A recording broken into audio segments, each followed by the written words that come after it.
ডোমকলের ঝাউবাড়িয়া এলাকায় ঘটে গেল অঘটন। আগুনে ভস্মীভূত হয়ে গেল পরপর দুটি বাড়ি। পুড়ে ছাই ঘরের জিনিসপত্র, টাকার বান্ডিল। দমকলের ইঞ্জিন ঘটনাস্থলে এসে আগুন নিয়ন্ত্রণে আনার চেষ্টা করলেও ততক্ষণে সমস্ত কিছুই পুড়ে যায়। মনোবীক্ষণ পলিক্লিনিক, চিকিৎসার জগতে এক দশক। এখন এখানে সব বিষয়ে ডাক্তারবাবু একসাথে তলায়। ফোন করুন 7477999515 এই নম্বরে। রান্না করার সময় গৃহবধূ ঘরে ঢুকেছিলেন লঙ্কা আনতে। তার মাঝেই উনুন থেকে আগুন ছড়িয়ে ভয়াবহ রূপ নিল ডোমকলে। ভরদুপুরে ডোমকলের ঝাউবাড়িয়া এলাকায় ঘটে গেল অঘটন।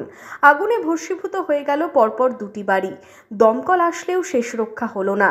জানা গেছে, এদিন দুপুরে এক গৃহবধূ রান্না করছিলেন। সেই সময় ঘরে লঙ্কা আনতে যান ওই বধূ। হঠাৎই আগুন উনুন থেকে ছড়িয়ে পড়ে। আগুন ভয়াবহ রূপ নেয়, ছড়িয়ে পড়ে আশপাশের ঘরেও। সব মিলিয়ে দুটি পরিবারের 4টি ঘর আগুনে ক্ষতিগ্রস্ত হয়েছে। সবাই আজকে শুক্রবার, সবার নামাজ পড়তে গিয়েছিল। তো তারপরে বাড়িতে হঠাৎ দেখছি আগুন লেগেছে। সবাই চেল্লাচিল্লি করছিল পাড়া থেকে, সবাই না, 2-1 জনা চেল্লাচিল্লি করছিল, পাড়ায় কেউ ছিল না।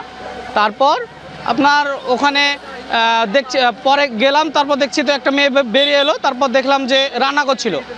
রান্না করার ফলে হয়তো আগুনটা লেগেছে। দমকল অনেকক্ষণ পর এসছে, যখন সবাই নিভানোর পর পুরোটা নিভানো হয়ে গেছে, তারপর আসলো।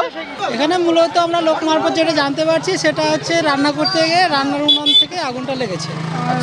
হ্যাঁ, দুটো বাড়ি পুড়ে গেছে। পাশের বাড়ি কিছু আংশিকভাবে পুড়েছে। পাটকাঠি ছিল, এই ছাদের উপরে একটা পাটকাঠি পালাও পুড়েছে। আর এখানে একটা চালা ঘর ছিল, এই চালা ঘরটা পুড়েছে আর কি। খবর পেয়ে ঘটনাস্থলে দমকলের একটি ইঞ্জিন এসে পৌঁছে আগুন নিয়ন্ত্রণে আনে। যদিও আগুনের গ্রাসে প্রায় সমস্ত কিছুই পুড়ে যায়। টাকার বান্ডিল থেকে আসবাবপত্র সবকিছুই পুড়ে নষ্ট হয়ে যায় আগুনে। এই পাশের বাড়ি আমার বড় শাশুড়ির বাড়ি থেকে আগুনটা লেগেছে। রান্না করছিল, দিয়ে কি করে লেগে গেছে বুঝতে পারিনি। দুপুরবেলায় সব নামাজ পড়তে গেছে, কিছু বুঝতেও পারছি না। দিয়ে এবার একদম উড়ে চলে এলো বাতাসে। গরু ছাগলের সব ঘর পুড়ে গেছে। আবার ছাদের সব পালা, নতুন পালা ছিল ওটা। আবার পাশে একটা ঘর ছিল, ঘরে যে জিনিসপত্র ছিল কিচ্ছু না, সব পুরো একদম ছাই হয়ে গেছে। একই শীতকাল, তার উপর অগ্নিকাণ্ডের ঘটনায় গৃহহীন হয়ে পড়ে দুটি পরিবার।